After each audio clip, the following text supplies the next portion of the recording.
Olha só, a gente já está aqui com os nossos convidados aqui para falar do tema do dia, que é a chegada do ministro russo Lavrov no Brasil e a repercussão da ida do Lula à China e as declarações aí sobre a guerra da Ucrânia. Então vamos subir o professor Gilberto Maringoni, professor de Relações Internacionais da Universidade Federal do ABC. Bem-vindo, Maringoni, muito obrigada aqui pela presença. E também teremos o Hugo Albuquerque, editor da Jacobin Brasil. Grande Hugo. Legal. Vou te mandar uma aqui, ó. Pô, só eu não tenho, gente. Tudo bom? Tudo bem, Maringa? Eu quero. Adoro caneca. Hugo, Rovai, quem está assistindo. Eu estou me sentindo marginalizado porque eu não tenho a caneca. A Adri deve ter também. Eu vou te mandar essa caneca. Está chegando a nova safra. E com café Fórum junto. Opa! Não, as propriedades da fora, agora o latifúndio de café, agora é a oligarquia do café. Temos plantação de café em boa parte do sul de Minas hoje. Isso aqui é o progresso da organização. Que é uma coisinha qualquer, é uma grande corporação. Deixa eu explicar, porque senão depois vão achar que é verdade. Tem um produtor de café, né, lá em Jesuânia, que faz um café massa e eu tomo há muito tempo. Eu falei para ele, meu amigo, teu café é tão bom, você não deixa eu pôr a minha marquinha aí e dar para os meus amigos e vender? Ele, um maior prazer, pronto, resolvido. É o café nota 88, Maringoni. Você sabe que é o café especial, né? Porque tem o café tradicional, o superior e o especial. O café 88, a Fórum é nota 100. O café é 88. O café está chegando junto. Mas eu ouvi a Adri falando aí, desculpa, eu vou entrar assim. Você falou ministro, você falou da chegada do Lavrov, eu quase entendi ministro Múcio, mas não é, ministro russo que está chegando, né? O russo Sergei Lavrov. Vamos começar então por aí. O que significa essa vinda do Lavrov hoje no Brasil? E quem é o Lavrov, para vocês explicarem qual a expectativa disso, porque os Estados Unidos não está gostando dessa visita, né? Primeiro o Maringoni, depois o Hugo. Não, bom, primeiro, bom dia oficialmente aqui. Eu acho que a visita do Sergei Lavrov, evidentemente, tem um ambiente político em que ele está vindo, que é o ambiente da guerra, é o ambiente em que o Lula acabou de voltar da China, deu um show como de diplomacia presidencial, embora os resultados da visita a gente precise dar uma discutida ainda, mas o Lula deu, evidentemente, essa viagem com mais de 200 parlamentares, 39, mais de 200 empresários, 39 parlamentares, acho que foram 3 governadores. Foi uma viagem que contrasta muito com aquele bate-volta pífio na Casa Branca com o Joe Biden há mais ou menos um mês, né? Então, as declarações do Lula repercutiram muito aqui na imprensa conservadora, que eles estão quase pedindo um novo golpe, e repercutem em Washington. A Folha solta uma matéria da Patrícia Campos Mello, dizendo que os Estados Unidos estão, eu não me lembro se é irados, uma coisa assim, exagerando muito o tom, e a visita do Lavrov acontece agora. Acontece o seguinte, a visita do Lavrov deveria ser algo absolutamente normais entre 2 países que mantêm relações diplomáticas normais. A embaixada brasileira em Moscou segue aberta, a embaixada russa em Brasília segue funcionando normalmente. O Lavrov, evidentemente, vem conversar com um país que tem uma diplomacia, nesses primeiros 100 dias, uma diplomacia oscilante, ou seja, o chanceler Mauro Vieira chegou a dar aquela desastrosa declaração de que se o Putin, após a condenação naquele Tribunal Penal Internacional, se viesse ao Brasil, teria problemas. Logo em seguida, uma semana, um pouco mais depois, dia 29 de março, o chanceler Celso Amorim é convidado a ir a Moscou, tem um encontro de mais de 1 hora com Vladimir Putin, algo totalmente fora dos padrões, como falava o Sarney, da liturgia das relações internacionais, que é o seguinte: chefe de Estado conversa com chefe de Estado, ministro conversa com ministro, assessor conversa com assessor. Celso Amorim não é ministro, não é chefe de Estado, é assessor do presidente. No entanto, numa situação tensa no quadro internacional, ele conversa diretamente com o Putin, porque o Celso Amorim é a palavra do Lula, nunca, jamais seria o Mauro Vieira. Ele vem aqui, vai conversar com o Mauro Vieira, porque esse é protocolar, vai conversar com o Celso Amorim e com o Lula. Eu acho muito interessante. Agora, não se deve fazer, não é preciso fazer carnaval algum em cima disso. Até porque, antes de passar para o Hugo, para não me alongar, muita gente está fazendo uma grita, muita gente, a direita, a mídia brasileira, essa mídia muito ligada a Washington, e próprias fontes aí da mídia brasileira em Washington, externam essa contrariedade com a visita do Lula, mas as falas do Lula são importantes, aquela questão responsabilizando Washington, Putin e Zelensky pela guerra, mas Washington e a União Europeia. As falas do Lula são muito menos radicais ou muito menos enfáticas do que a entrevista que o Emmanuel Macron, presidente da França, deu ao sair de uma reunião de 6 horas com Xi Jinping há 10 dias. O Emmanuel Macron falou literalmente, nós não podemos continuar sendo, eu não me lembro literalmente o que eu falei, mas o sentido era, nós não podemos continuar sendo, seguindo a política externa de Washington. Eles têm seus interesses, nós temos os nossos. Nós estamos com problemas, a guerra não nos interessa. A fissura que o Macron, um dirigente de direita, neoliberal, que está tendo sérios problemas com a mobilização popular contra a reforma da Previdência no seu país, com a queda da qualidade de vida, a inflação e tal, é muito mais incisiva do que as declarações do Lula. E não houve essa grita, ninguém achou que o Macron estava do lado da China, da União Soviética, da Rússia. Então, acho que isso tem que ser encarado com mais normalidade dentro das relações de um país soberano. Eu espero, por fim, que a diplomacia brasileira deixe de ter essa oscilação de um amador como o Mauro Vieira e os profissionais, Lula e Celso Amorim, reassumam o comando para colocar Leme na diplomacia brasileira. Hugo, e aí? Como você vê essa visita? Olha, primeiro ponto, eu acho que concordo aí com o Maringoni, sempre muito preciso, mas puxando um debate, assim, até parte um pouco da minha pesquisa de uns anos para cá, que são os BRICS, né? E a composição política... Hugo, fala um pouquinho mais alto.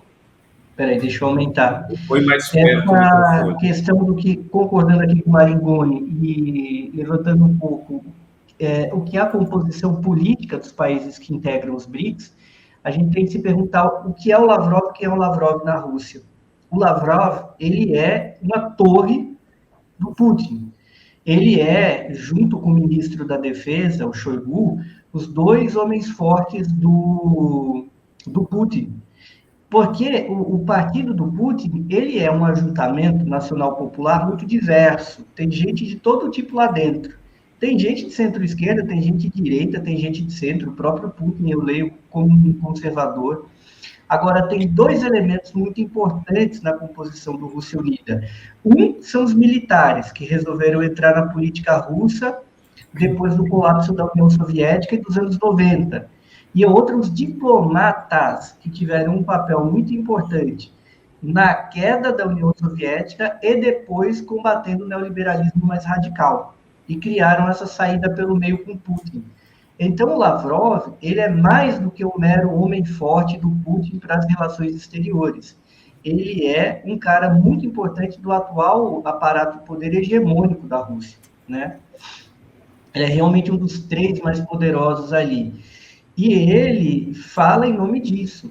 O Lavrov, ele não é apenas o ministro das Relações Exteriores do Putin, ele é um co-dirigente do partido do Putin, do círculo interno do Putin. O encontro do Celso Amorim foi muito peculiar, né, Gilberto, com o Putin. Não era para ser com ele, mas o pessoal na Rússia entende que o Amorim é o Lula falando, né? E o Amorim foi surpreso. Acho que o Amorim quis contar essa história, que era secreta, porque ele temia que isso fosse revelado ou algum serviço de inteligência vazasse esse encontro dele, Amorim com Putin, que não era um encontro na agenda, não é uma coisa fortuita você se encontrar com o presidente da Rússia e não tem uma foto disso. Ele preferiu contar ali, mas eu acho que dentro de um entendimento com a Rússia. E, pelo jeito, se algum serviço de inteligência estrangeiro soube dessa visita, eles não divulgaram, por alguma razão. O mais provável é que não tenham sequer ficado sabendo. E todas essas conversas bilaterais envolvendo a Rússia, o Brasil e a China e o Brasil, elas dão um pouco a dimensão real do que é essa situação. Né? O Xi falou muitas coisas com o presidente Xi Jinping, falou muitas coisas com o presidente Lula que não podem ser ditas em off, do mesmo jeito, não podem ser ditas por videoconferência, não é uma coisa que se fala por telefonema, é aquele tipo de encontro que só pode ocorrer tete a tete. Por isso que o Lula foi, recém-recuperado da pneumonia, até Pequim, e fez uma viagem relativamente longa pela China, e por isso que o Lavrov vem aqui. Tem um problema hoje do que é o Itamaraty. Por quê? Porque o Itamaraty, enquanto corpo, assumiu o controle do ministério, já no final do governo Bolsonaro. Né? A gente precisa lembrar disso. Caiu o chanceler lá, o Araújo, que era o homem forte do Bolsonaro, e a estrutura do Itamaraty assumiu o controle da máquina, tocando uma política liberal globalista.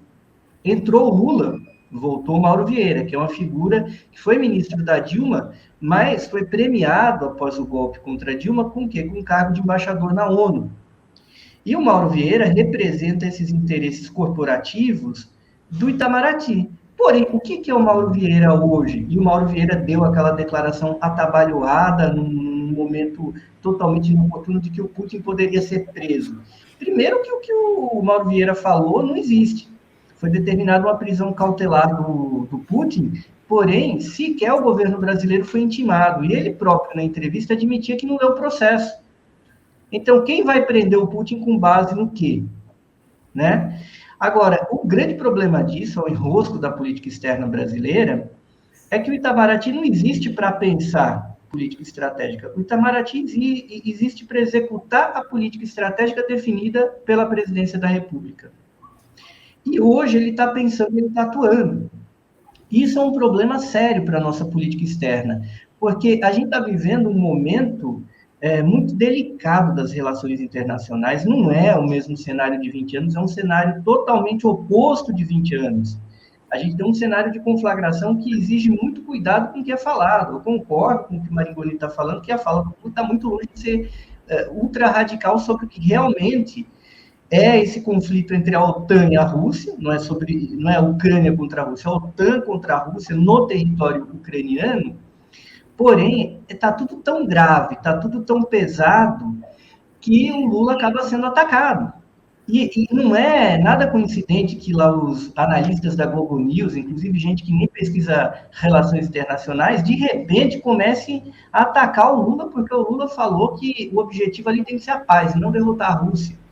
Então, parece que tocou uma sirene dentro da Globo News para atacar o Lula pelo fato do Lula ter defendido o que a Constituição brasileira estabelece, o que qualquer pessoa razoável acredita, que o presidente do Brasil tem de trabalhar pela paz.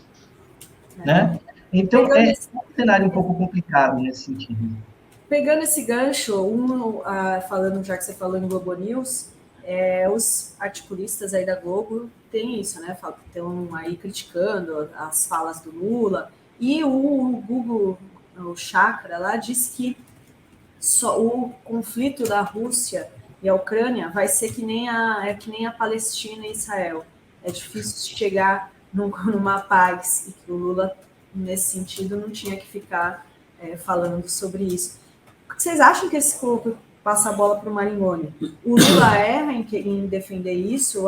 Esse conflito da Rússia e Ucrânia não tem fim mesmo?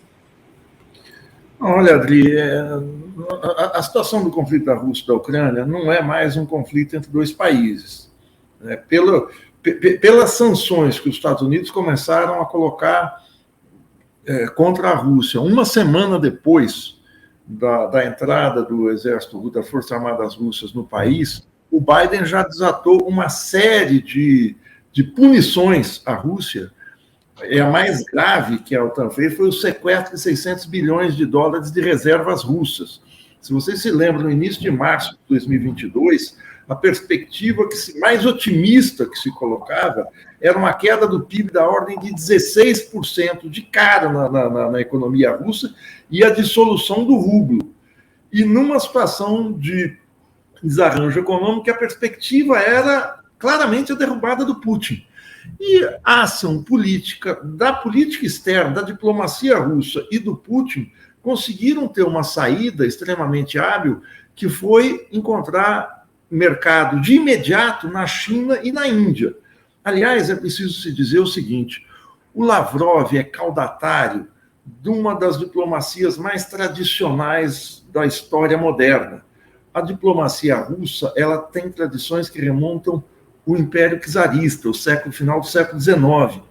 A diplomacia russa, ao longo do século XX, ou mais exatamente a diplomacia soviética, foi uma diplomacia que aprendeu a lidar em situações de extremo isolamento. Extremo isolamento logo depois da Revolução de 17, a Rússia não tinha acesso a crédito, a Rússia estava invadida por 12 ou 14 exércitos, o país não tinha relações estáveis, passou algum tempo, só sofreu um boicote muito sério, e isso prosseguiu ao longo do século. Então, o Lavrov faz parte de uma escola que, não ele até deve ter vivido esse final desse período, mas é uma diplomacia que vive sob tensão. Então, a diplomacia russa, ela é uma diplomacia extremamente profissional, o que o Lavrov está fazendo. E a guerra, a guerra Ucrânia-Rússia, pelas sanções, pela ação da diplomacia russa, mas especialmente pela reverberação do que é o boicote ao gás e petróleo russo na Europa, a tentativa de cerco à Rússia, ela teve um efeito multiplicador pela economia, primeiro europeia, isso de forma mais evidente, a elevação brutal e imediata do preço do gás e do petróleo, depois o petróleo conseguiu se estabilizar, mas a inflação na Inglaterra está em 10,2% ao ano, a inflação na França está muito alta, a Alemanha está tendo mobilizações de trabalhadores maciços com perspectiva de recessão. Então, o abalo na economia europeia foi imediato, o efeito de transmissão foi imediato. E isso repercute pelo mundo. O mundo entra numa fase de desaceleração muito por conta dessa queda da oferta de energia e uma crise energética no mundo. Então, é o conflito de maior repercussão global desde a Segunda Guerra Mundial. A Guerra do Vietnã, em termos militares, pode ter sido muito mais brutal, a Guerra da Coreia, mas nada se compara, nesses últimos 75, 80 anos, à Guerra da Ucrânia. E é nesse quadro que se movimenta a diplomacia russa, e é nesse quadro que os atores mundiais têm que se colocar. Então, é claro que se estabelecem dois campos. O campo da OTAN, por força dos Estados Unidos, e o Lula foi muito preciso em dizer que os Estados Unidos e a Europa precisam parar de incentivar a guerra, porque não é uma guerra entre dois atores no Oriente, não é uma guerra que se realiza no teatro de operações, como se fala, no território ucraniano, ela é muito maior do que isso. Então, a visita do Lavrov, que deveria ser algo normal, ela não é por conta do período que a gente está vivendo.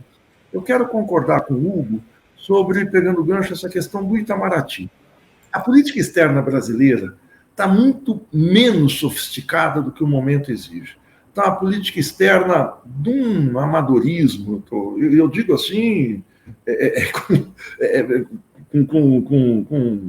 com tristeza isso, porque a política externa dos dois primeiros governos Lula não era conduzida estricto sensu pelo Itamaraty. A gente tinha um triunvirato de três figuras que é irrepetível, que é o Celso Amorim no comando do Itamaraty. O Samuel Pinheiro Guimarães, que tudo bem, é da corporação Itamaraty, mas é uma figura além disso, é um nacionalista histórico e tal. E você tinha o Marco Aurélio Garcia, que esse era que o Lula falou isso no velório dele, no discurso do Lula. O Marco Aurélio Garcia, diferentemente do Celso Amorim, que negocia com a institucionalidade dos outros países, com ministros, com embaixadores, enfim, com establishment, com a superestrutura, para falar de uma maneira mais empolada. O Marco Aurélio Garcia, especialmente na política na América Latina e na África, o Marco Aurélio Garcia conhece os dirigentes de governo e de oposição, as sociedades, os movimentos sociais, enfim, o Marco Aurélio Garcia tinha uma visão de conjunto, ele não tinha os instrumentos do Itamaraty para intervir. Mas esse conhecimento político, que era uma cabeça política estrito sensu, foi secretário de Relações Internacionais do PT, foi criador do Foro de São Paulo e tem uma larga experiência de contato com agentes diplomáticos ao redor do mundo, faziam daquela política algo irrepetível, uma política externa muito sofisticada. Hoje, isso não existe. Por isso é que a diplomacia presidencial assume um papel muito maior do que nos primeiros governos, embora o Lula sempre tenha tido esse papel, e o Celso Amorim acaba sendo chamado para missões sensíveis. Depois do Mauro Vieira ter, numa entrevista ao jornal Clarim, Clarim é o Globo da Argentina, ter dito que Maduro era um ditador, quem é que vai negociar, fazer as tratativas para o restabelecimento das relações diplomáticas entre Brasil e Venezuela? Não é o Mauro Vieira, não é o Itamaraty, é o Celso Amorim como assessor presidencial. Não é correto. O Celso Amorim é o Lula falando, como foi na Rússia. Nós temos um problema no Brasil. A maneira como o Mauro Vieira montou o Itamaraty nos seus postos chaves, se a gente olhar, são embaixadores, com algumas exceções, claro, mas no Canadá está o Carlos Alberto França. No escritório do Carlos Alberto França, ex-chanceler do Bolsonaro, um cargo muito importante. No escritório do Itamaraty de Ásia, Ásia que lida com a China, com a Índia, com o Paquistão, com a Coreia, com as duas Coreias. Quem é que está? O Eduardo Saboia. Quem é Eduardo Saboia? É aquele diplomata que há 10 anos, clandestinamente, ao arrepio do Itamaraty, de qualquer legalidade, pegou um foragido da justiça boliviana, o Roger Molina, que estava homiciado na Embaixada do Brasil em La Paz, e trouxe clandestinamente para o Brasil numa ação ilegal. Foi afastado pela presidenta Dilma, reabilitado pelo Temer, promovido a esse posto de chefe do escritório da Ásia pelo Bolsonaro e mantido pelo Mauro Vieira. Então, a corporação Itamaraty, como o Hugo fala, tem problema de toda a corporação de Estado. Uma série de vantagens, é um corpo profissional de alto nível, agora, não é um corpo profissional preparado para a formulação política, essa formulação mais complexa que a gente está precisando agora. É preciso que os profissionais entrem em cena repetindo Celso Amorim, Lavrov e gente dessa qualidade. Hugo, e colocando mais uma questão aí, nessa semana o Lula vai para a Europa, né? Parte na sexta-feira para a Europa, né? Como que vai repercutir tudo isso? Eu acho que tem um movimento que aconteceu na Europa muito interessante, que foi o Macron. Depois de uma reunião com o Xi, e notem, na atual situação mundial, o presidente Xi, ele fala num outro patamar. Isso está claro até na disposição física das reuniões, muito longe da arrogância e da pompa do presidente americano, mas é claramente algo que está certo entre as partes, que o Xi está em outro patamar de liderança. Isso aí foi bastante claro, da maneira como o Xi falou com o Pedro Sánchez na Espanha, a forma como ele tratou o Macron e, curiosamente, a própria forma como ele tratou muito bem o Lula. Isso, e aí, em razão dessas visitas do Macron e do Lula, houve uma certa mudança, uma certa inflexão. As declarações posteriores do presidente Lula e do presidente francês, elas têm muito a ver com essas reuniões aí dos dois com o presidente chinês. E o Lula vai encontrar um aliado, de certa forma, na Europa, que é o Macron, que é um cara que veio da social-democracia francesa, caiu para o campo liberal, mas fica numa posição meio difusa entre os liberais europeus e os social-democratas, que também, hoje em dia, são, em grande medida, liberais na prática. Mas o Macron deu uma linha muito clara, não é possível a Europa ir para um choque com o bloco euroasiático. Isso, inclusive, é temerário do ponto de vista estratégico, militar, e é um pouco do que o Lula tem falado, e há uma sinergia entre o Lula e o Macron, antes mesmo dessa última vitória do Lula. Lembremos que o Macron recebeu o Lula, quando o Lula ainda estava viajando pela Europa, num périplo, ele ainda como pré-candidato. Por um lado, isso é positivo para o Lula, por outro lado, estão acontecendo movimentos muito pesados no outro sentido. A Alemanha está quase sob intervenção. Eu não sei o que o Maringoni pensa sobre isso, mas é impressionante quando a gente olha o governo alemão atual, que quem manda, quem fala com voz ativa é a ministra das Relações Exteriores, que é uma pessoa do Partido Verde, é uma jovem, Annalena Baerbock, e ela fala com dureza a linha da Casa Branca, sem tirar nem pôr. Não é o que seria o que a Alemanha concorda com os Estados Unidos, ela basicamente fala, alto bom som, a linha da Casa Branca. E ela atropela o próprio chanceler, coitado. Porque o Scholz, ele parece um contadorzinho, sempre muito comedido. Ou o próprio vice-chanceler, que é do partido dela, o Mark Habeck, que é sempre muito comedido. Ela não, ela vai e fala. Ela foi a Pequim, inclusive discursou, não procurou ouvir ninguém, simplesmente falou, olha, a gente reconhece que Taiwan é parte da China, mas se acontecer qualquer coisa em Taiwan e vocês fizerem a guerra, a gente vai ficar contra vocês. Falou sem nenhuma preocupação de consequência. Isso me preocupa, porque isso me lembra que ela fez a mesma coisa em Moscou antes da guerra explodir na Ucrânia. Falou, é desse jeito, se a Rússia não quiser, se vire com as sanções. E ela não estava falando em nome do governo alemão, nem de ninguém organicamente alemão. Ela estava falando em nome do governo americano e da OTAN, que é o papel dela. Então, isso eu ia perguntar para vocês, Hugo, para girar aqui, você pode até começar e depois o Maringoni fala, qual que deve ser a reação dos Estados Unidos em relação a isso? Né? Como os Estados Unidos podem reagir com seus muitos tentáculos, você estava falando de um deles agora, né, em relação ao Brasil, se vão reagir também. Né? Vão reagir. Vão reagir. Eles já estão reagindo, Rovai. Eles estão tentando disputar o Lula e ganhar o Lula para o lado deles. É porque o Bolsonaro era conveniente para o partido, digamos, para os Estados Unidos, mas não para o Partido Democrata. E eu entendo que o Biden, ele não apoiou o Bolsonaro porque isso era um problema para o partido dele. Seria um problema eleitoral. Tem um puxadinho do trumpismo no Brasil, que é um país grande, dá para passar dinheiro, dá para mandar dinheiro de volta, dá para fazer um monte de coisa. Então, o Biden foi pressionado pela máquina partidária dele. Eu não acho que o Biden pensa que é bom ter um líder, seja qual for, que defenda a mínima autonomia do Brasil. E eu acho que agora o Biden está preocupado, mas o Biden tem problemas tremendos nos Estados Unidos. Um é o risco da guerra, porque você falou um pouco antes, Maringoni, do tamanho e da expressão desse conflito.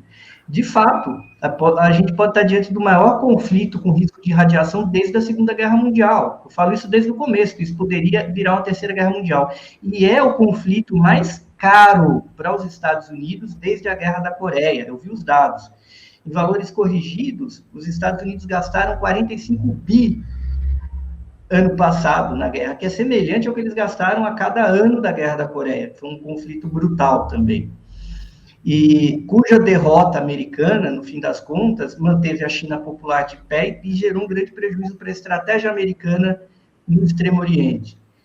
Eu vejo que o Biden está entre a cruz e a espada, porque ele amarrou o mandato dele, e inclusive a política estratégica de Estado americana a uma vitória contra o Putin, uma vitória contra a Rússia, mas o fato dele não tirar o pé pode gerar uma crise econômica. Atualmente ele está combatendo a inflação que é causada pela guerra e pelo efeito bumerangue dessas sanções que ele aplicou à Rússia, mas ele só pode combater o efeito e não a causa da inflação. Então ele sobe a taxa de juros, que está criando um monte de problema econômico nos Estados Unidos. Então, o Biden está nessa de brigar com todo mundo ao mesmo tempo, o que é um problemão, inclusive tentar fazer com que a Índia friccione contra a China, tentar fazer alguma coisa aqui dentro do Brasil. A gente precisa estar muito atento, tá bom? Eu acho que, sobre isso, eu acho que podem ter manobras internacionais, inclusive sanções contra o Brasil.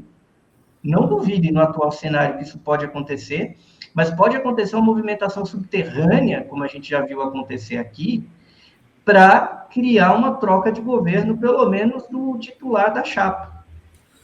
Pois é. Maringoni, você acha que pode vir uma nova tentativa de golpe dos americanos, aí se o Lula continuar nessa linha?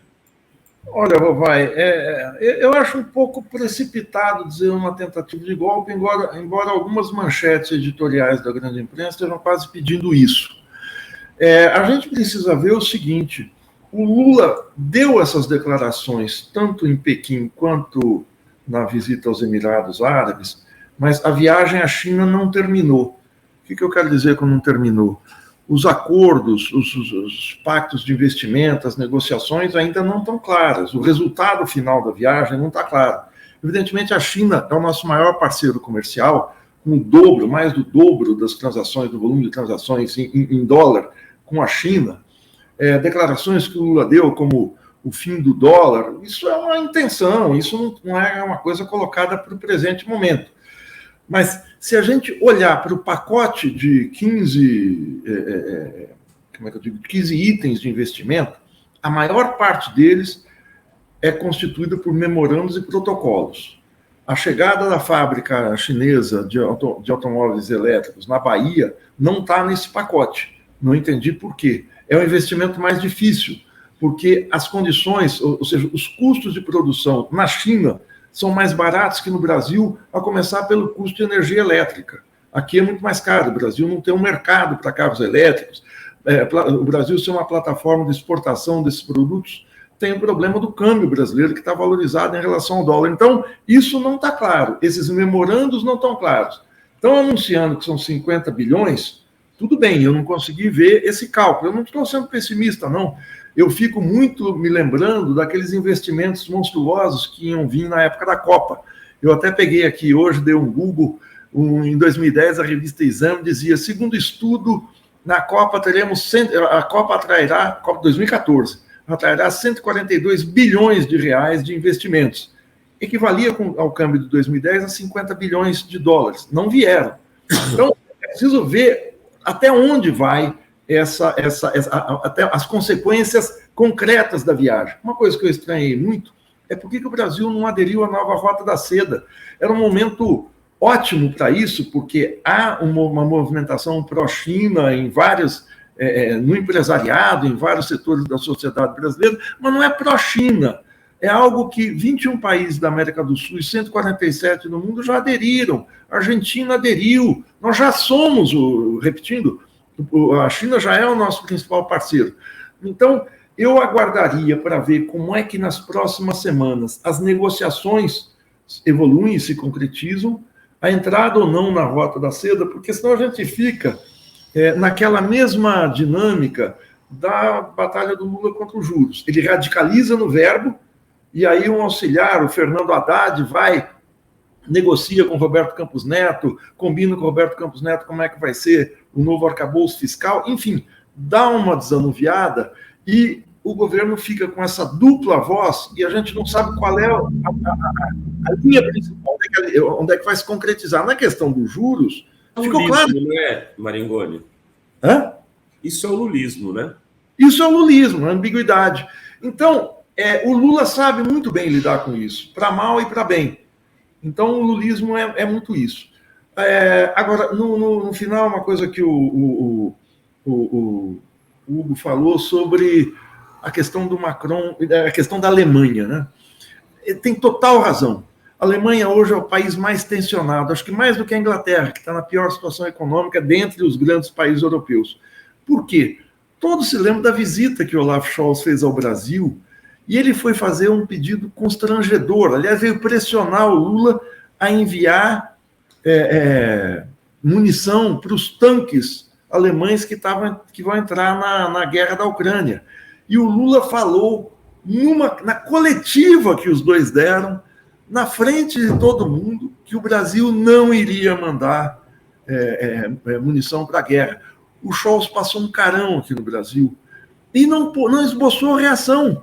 Então, a pressão que a Alemanha fez ao Brasil não foi acatada pelo nosso país. E aí, de fato, a chanceler alemã assume essa linha de frente, ela é muito mais dura.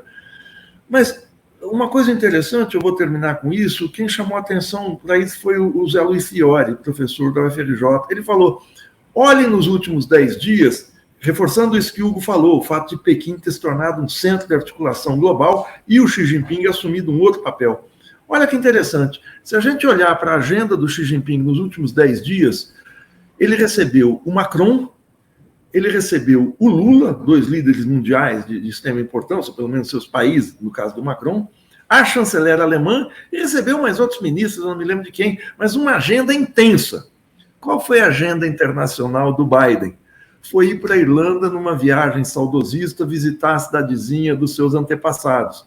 Ou seja, o Biden, nesses 10 dias, pelo menos, comparado com Xi Jinping, está muito abaixo da condição de um líder global que articula forças, articula alianças e tal. Claro que é um retrato de um momento, mas dá a dimensão do que a diplomacia chinesa avançou e do papel que o país assume no cenário mundial. Agora, terminando mesmo, a imprensa brasileira deu pouco destaque para um fato da maior importância, que foi também, há algumas semanas, o patrocínio que a China fez de mediador na volta das relações diplomáticas entre o Irã e a Arábia Saudita. Era uma coisa que se arrastava há 20 anos. A Arábia Saudita, um aliado dos Estados Unidos no Oriente Médio, nessa situação da China ser a grande negociadora, um papel que os Estados Unidos assumiam em épocas passadas, a diplomacia chinesa se coloca como uma diplomacia à altura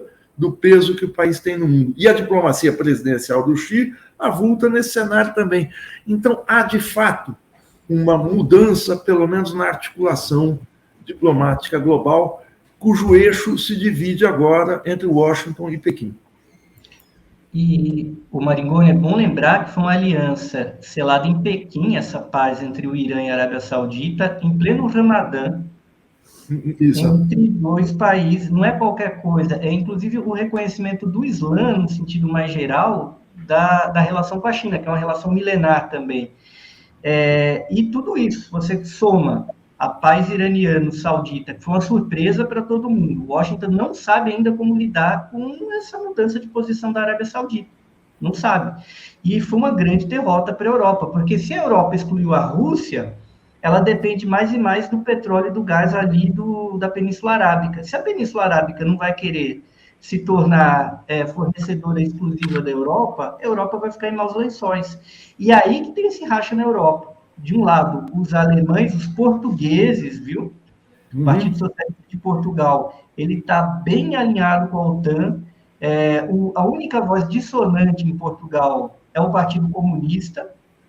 Eu acho que o Antônio Soares é até um aliado pro forma do Lula, mas vai ser uma visita que vai ocorrer sob muita pressão da mídia portuguesa, do establishment político português, porque eu sinto que o Partido Socialista de lá, o Partido Socialista lusitano, está na mão desse esquema. A mídia portuguesa parece até a mídia americana hoje, o público parece que é o Washington Post. E a Espanha está numa posição meio esquisita, porque o Pedro Sánchez está mal lá, tomou uma prensa, falando português claro, e do outro lado o Lula tende a seguir, óbvio, por convicção e por uma aliança pessoal, mas essa linha do Macron. Só que o que o Macron fará, por exemplo? Eu acho que hoje o Macron tem uma carta muito forte em relação à Alemanha. Primeiro, que a superioridade militar. Segundo, que a Alemanha vai depender de energia da França. A França tem digamos, um superávit energético porque produz energia nuclear, com urânio que vem da onde? Da África. Mas por que a França está diminuindo também o seu tom em relação aos BRICS e à Eurásia? Porque os russos mantêm tropas na África que podem gerar problema e a França perdeu o controle do urânio africano. Aí não vai ter nem gás nem petróleo e não vai ter urânio também, porque o urânio francês não vem de Pas-de-Calais, não vem da Riviera, vem lá das antigas colônias, né?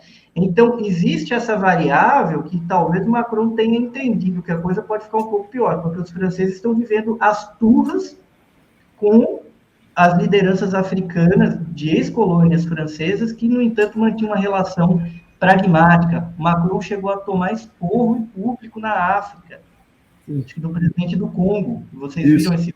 Isso viralizou. Isso viralizou. E o Macron, ele foi conversar com o Xi, e eu acho que o Xi deixou muito claro para ele que se ele insistir...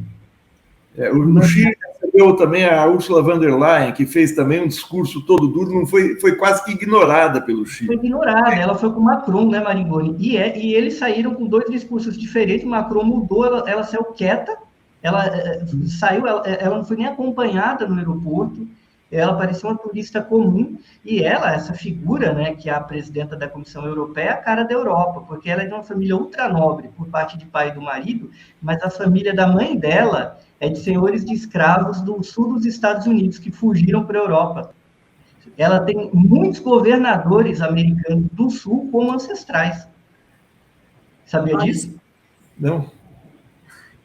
Olha só, o papo tá ótimo, mas eu vou ter que liberar aqui o Maringoni e o Hugo. A Sinara Menezes, que entra agora na segunda parte do programa, já está aqui. Eu vou só Maringoni vai nadar. O cara é nadador. Aqui do lado, no Corinthians. Eu aqui no Internacional. Voltamos a nadar. Praia. Nos comentários, a Mônica Mello diz: após a visita do presidente Lula aos Estados Unidos, Biden foi à Ucrânia. E a Débora Bianchini diz: fico indignada como a mídia entreguista e os próprios Estados Unidos falam do Brasil como se fosse um Porto Rico. Lula vai no caminho correto. Beijos para você também, Débora. E a Mônica Mello diz: o que a presidenta Dilma fez aos Estados Unidos para Obama derrubar o governo no Brasil? E com isso eu dou um minutinho para o Maringoni, um minutinho para o Hugo, para os seus destaques finais, e agradecer também mais uma vez a presença. Maringoni. Olha, o que o Brasil fez com o presidente Obama, o Brasil descobriu o pré-sal. O pré-sal era algo que suscitou a cobiça americana, quer dizer, entre outras coisas, né? Mas essa foi a principal. O filme Snowden, do Oliver Stone, mostrava isso, quer dizer, a espionagem na Petrobras, a espionagem na Dilma. Se o Brasil era um Porto Rico, tal, por que iria ter essa espionagem sobre o Brasil? A posição do governo americano agora é um pouco mais complicada, porque eles têm que lidar com o trumpismo internamente. O desgaste relativo do Biden se estabilizou um pouco agora, mas a perspectiva de uma campanha eleitoral muito dura o ano que vem com a extrema-direita coloca o Biden numa situação de hesitação na sua política externa. Ao mesmo tempo, ele está descontente com o Brasil, mas se ele investir suas fichas contra o Lula de maneira efetiva, ele vai estar fortalecendo aqui uma força, a extrema-direita brasileira, aliada umbilicalmente com o trumpismo nos Estados Unidos. É difícil a situação da diplomacia americana diante do Brasil. Se eles tiverem uma posição brutalizada, como eles costumam ter, eles podem ter problemas em casa. Bom, para finalizar, eu quero agradecer aí a Adri, ao Rovai e a todo mundo que está nos assistindo pelo convite, pela oportunidade e pela paciência. Obrigado, muito gente. Bem. Imagina a paciência. Grande Maringoni, obrigado. Valeu, Hugo, também. O Hugo tem o destaque final dele. Estou oferecendo um curso sobre a Estrela Vermelha Brilha sobre a China, o clássico do Edgar Snow, lá na plataforma Caixa de Ferramentas, e o livro está em pré-venda no site da Autonomia Literária. Um clássico, trata ali da China nos anos 30, explica muito bem o que é a China hoje, porque mostra as raízes desse processo todo. Inclusive, tem a primeira entrevista que o Mao Zedong deu para a mídia ocidental e a primeira biografia dele, que é um capítulo do livro que ele conta a história da vida dele, da formação política. Então, é uma obra... Como é que é para fazer o curso, Hugo? Entrar lá na Caixa de Ferramentas, tá aqui o... Caixa de Ferramentas é um site, explica aí. caixadeferramentas.org, tá lá. E ali é só se matricular, vão ser 6 aulas, né? Cada aula semanal, e a gente vai abordar partes ali do livro, né? Porque ele conta muito bem, assim, o que foi a longa marcha, a formação do Mao Zedong, a formação do partido, e também a relação até do partido com as minorias étnicas nacionais da China, com os tibetanos, com os muçulmanos, que tiveram um papel importante na Revolução. Como é o nome do livro, Hugo, que eu quero ir atrás? A Estrela Vermelha Brilha sobre a China, do Edgar Snow. É um livro ele escreveu em 36, eu acho que foi publicado em 38, 39. Nunca saiu aqui. Hã? Nunca saiu aqui. Não, nunca teve uma edição em português. Teve edição em italiano, francês, sueco, teve edição no mundo inteiro, nunca teve em português, por alguma razão. E já pode comprar o livro? Né? Já pode comprar o livro, está em pré-venda com desconto no site. Tá certo. Olha, um último recado, eu tinha me esquecido, mas aí o Rovai foi inadvertidamente tomar o seu café na caneca, eu vou cobrar judicialmente essa caneca, hein, Robai? Você espere. Será enviada com o café. Café fora, o nosso 88. Quentinho, não, o café vem quentinho. Você tem que comprar um coador de pano que fica melhor, e fazer fraquinho. E é eu mais gosto de fraco. ainda. Aí quando eu for na sua casa, café fraco, pô, vai. Obrigada, Salve, salve. Obrigada, Tudo de bom pra vocês, gente. Bom.